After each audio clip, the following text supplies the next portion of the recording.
Bismillahirrahmanirrahim. My dear students of Masters final year, how you folks are doing? Hope you are passing your time joyfully and in a cheerful mood.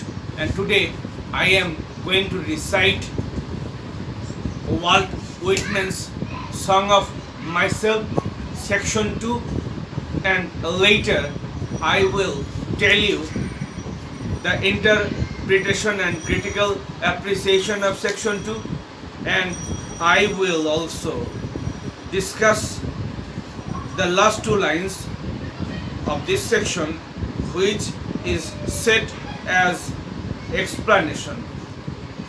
And let me first recite the poem. Section 2.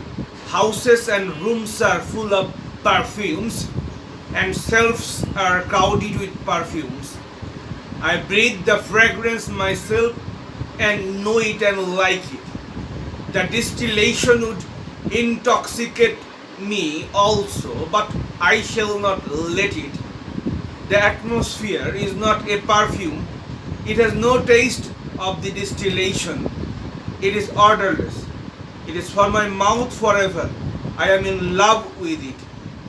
It will go to the bank by the wood and become undisguised and naked.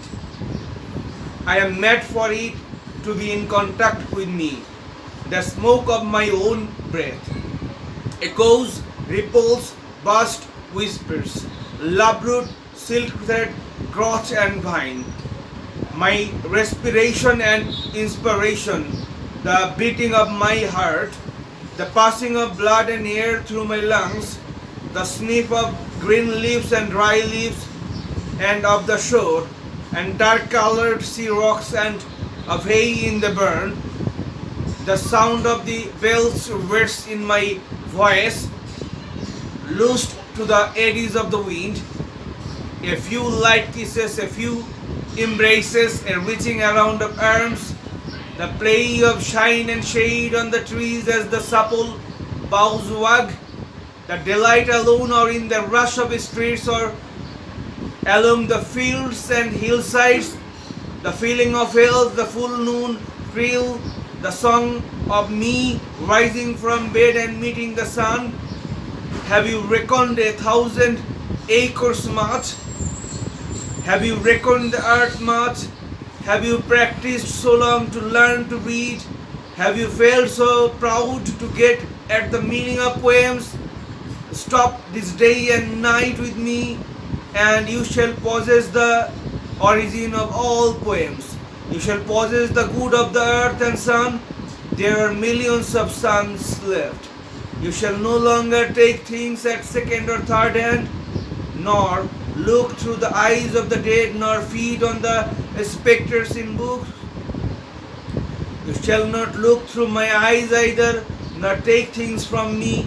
You shall listen to all sights and filter them from yourself. And my dear students, there are a number of good words in this section, and the good words, one of the good words is distillation, which means extraction, কোনো কিছু নির্যাস বের করা. Intoxicate means excite, উত্তেজিত করা.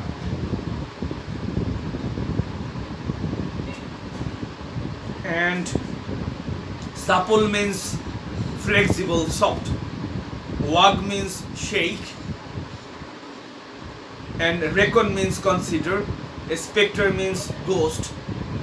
And let me tell you the interpretation and critical appreciation of this wonderful section.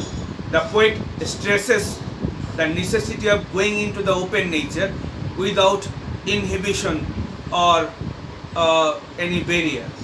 In the open woods, he wants to have direct communication with the volatile original energy of nature. He wants a first-hand experience of what nature has to give. This reminds one of Wordsworth, whose teacher was nature himself. The poet describes the stuffy, intoxicating life in houses and rooms. It distracts the poet's mood also. Yet he wants to inhale drafts of the odorless air of the open atmosphere. He wants to go to nature, mingle and become one with her. He likes to discard or throw away the common mechanical life. He likes to roam or wander in the arms of nature, listening to the echoes, ripples, burst whispers, love root, silk thread, growth and the vine, and observing life in the woods and smelling the fresh wet greenness of the leaves. The poet's robust approach to life is seen in this section. He seems to enjoy and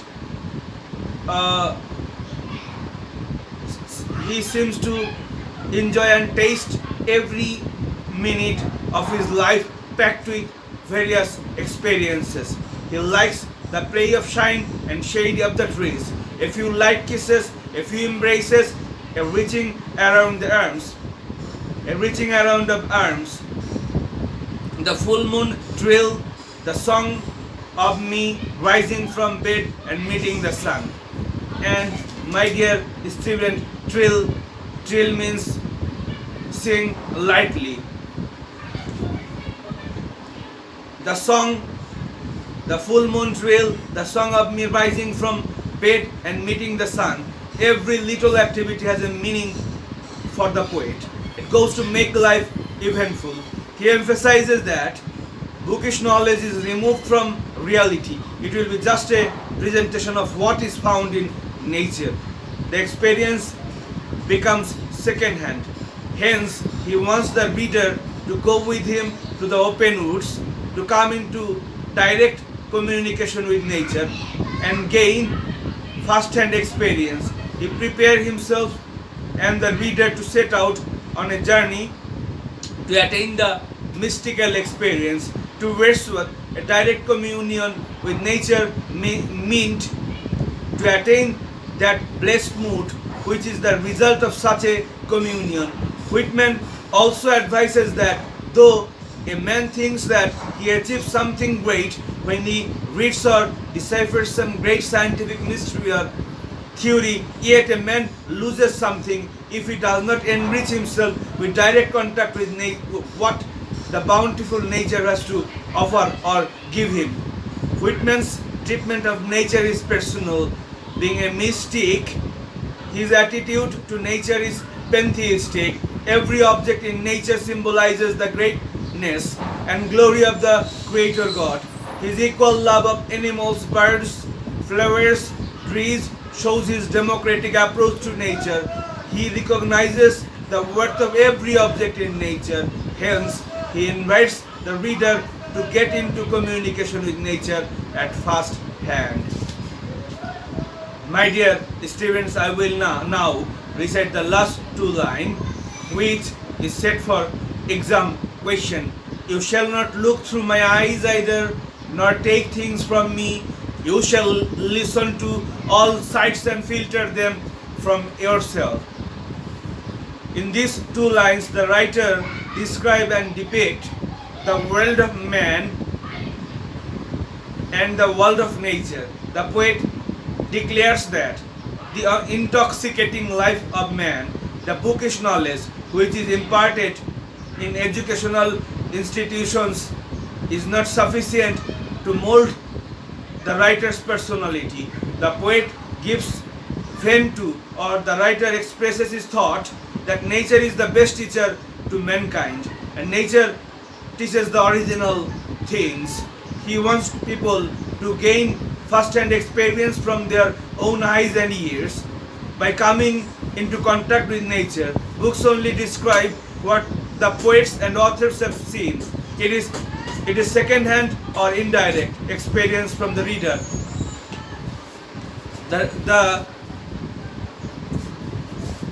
The knowledge from books is second-hand experience for the reader. Hence Whitman says, a first-hand knowledge of nature is reward in itself.